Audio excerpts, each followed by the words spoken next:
سرخط مهمترین خبرها: در شرایطی که ساکنان کشور برق کافی ندارند، یک شرکت هنگ کنگی گفت که در تاجیکستان بیت کوین می‌سازد. طلبات نو برای مهاجران در روسیه و بحث عبدالرازق وبران موضوع اساسی شبکه‌های اجتماعی در تاجیکستان شد.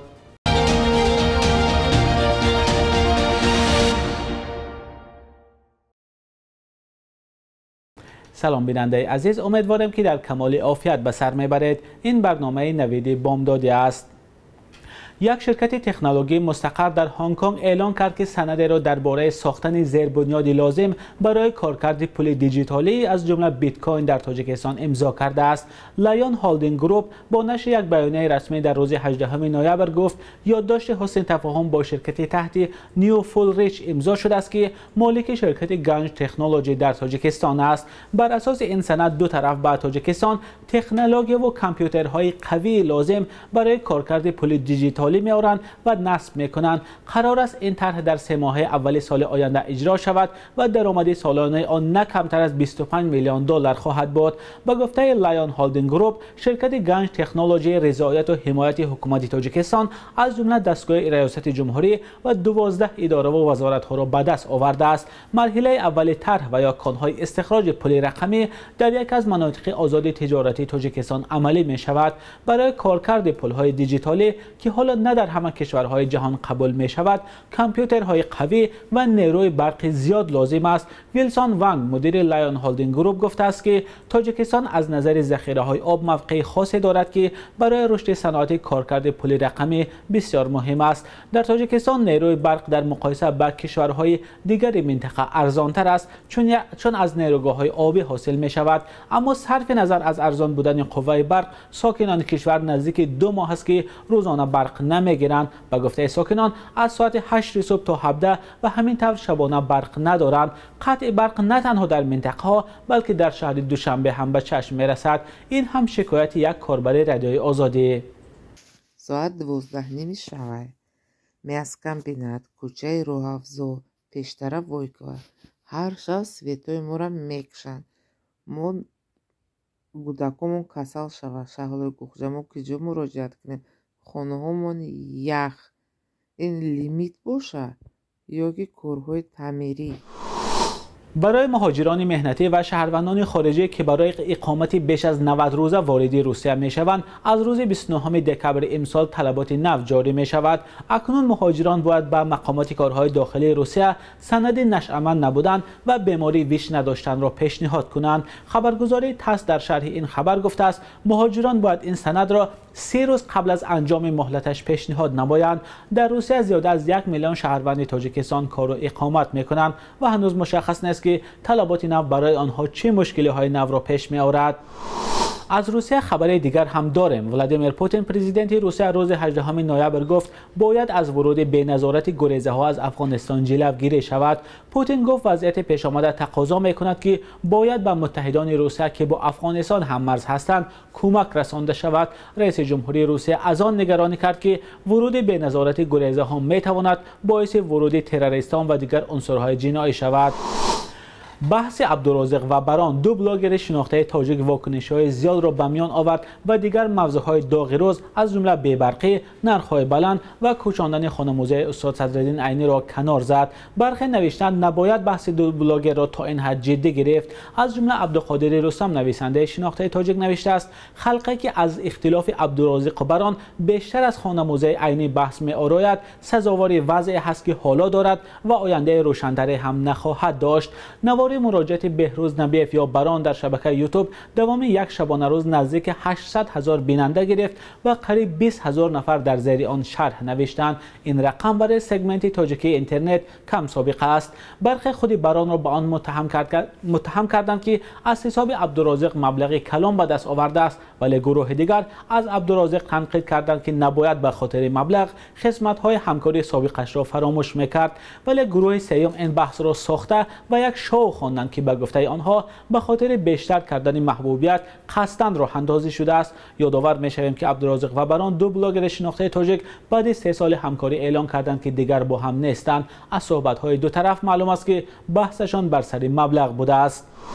خبرگزاری آزیا پلوس از قبل منابعش نوشته است احتمال دادگاه عالی تاجیکستان حکم عزت امان حامی حقوق مهاجران را از نو بررسی کند.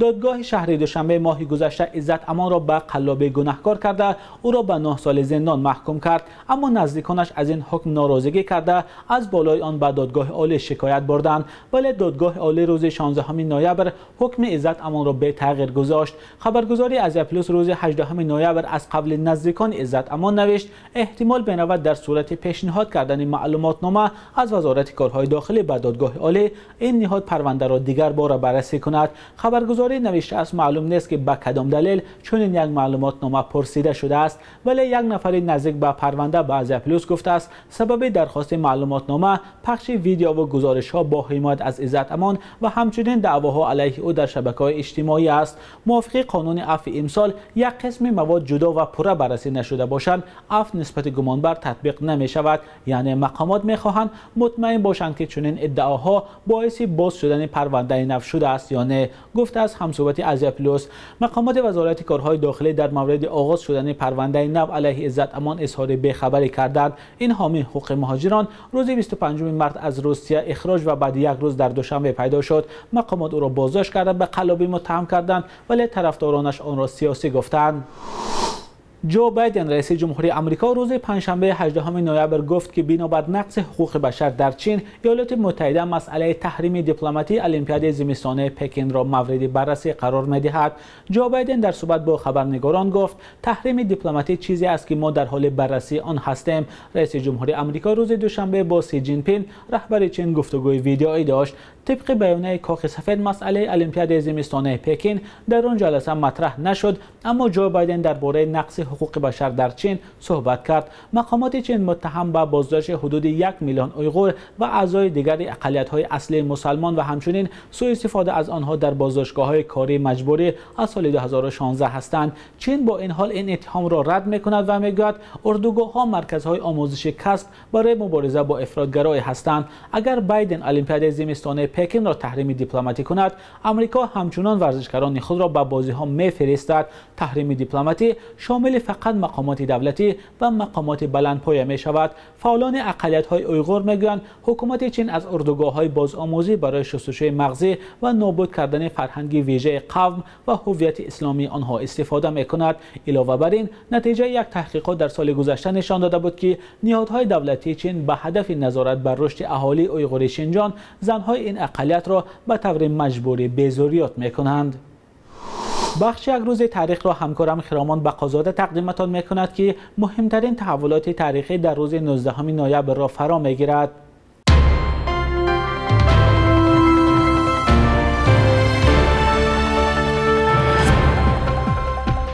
19 ноябри соли 2020 полиси ҳисор Маҳмурод Одинаев, муовини раиси ҳизби социал-демократии Тоҷикистонро баъди дархости баргузории гирдиҳамоӣ дар душанбе ба ҷустуҷӯ дод ва баъди 5 рӯз ба ҳабс гирифт. баъди чанд моҳ дар як додгоҳи пӯшида ӯро бо иттиҳоми авбошӣ ва даъват ба сарнагунии ҳокимият ба 14 соли зиндон маҳкум карданд. Одинаев ки дар бораи поймолшавии ҳуқуқ аз ҷумла вазъи зиндониҳо бисёр интиқод мекард, яке дигар аз зиндониҳое шуд ки ба қавли ҳомиёни ҳуқуқ парвандааш дорои ангезаҳои сиёсӣ мебошад. 19 ноябр бо як қарори Созмони Милали Муттаҳид дар ҷаҳон ҳамчун рӯзи ташноб ёд мешавад, ки як шарти муҳими ҳифзи сиҳативу тозагӣ ба шумор меравад.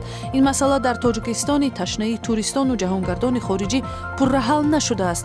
Кумитаи сайёҳӣ соли 2019 гуфт, ки дар қади шоҳроҳҳои асосии кишвар 400 ташноб сохтааст, вале аз назари шароити нигаҳдорӣ ба виҷа дастрасӣ ба низоми обгузар ин масъала мавриди интиқоди Тоҷикистон боқӣ мемонад.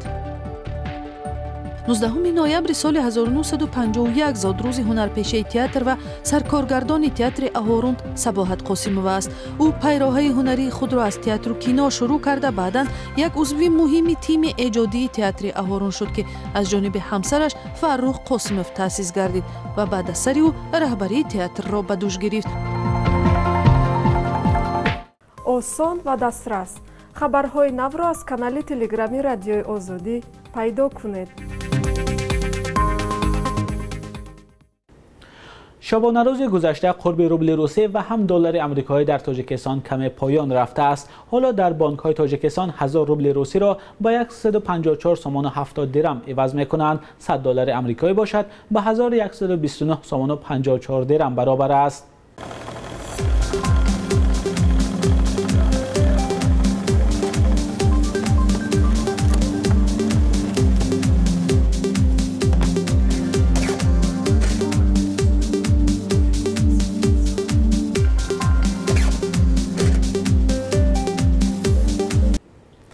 بیننده عزیز، این آخرین برنامه نوید در هفته روان بود. تا هفته دیگر خدا نگهدارتان.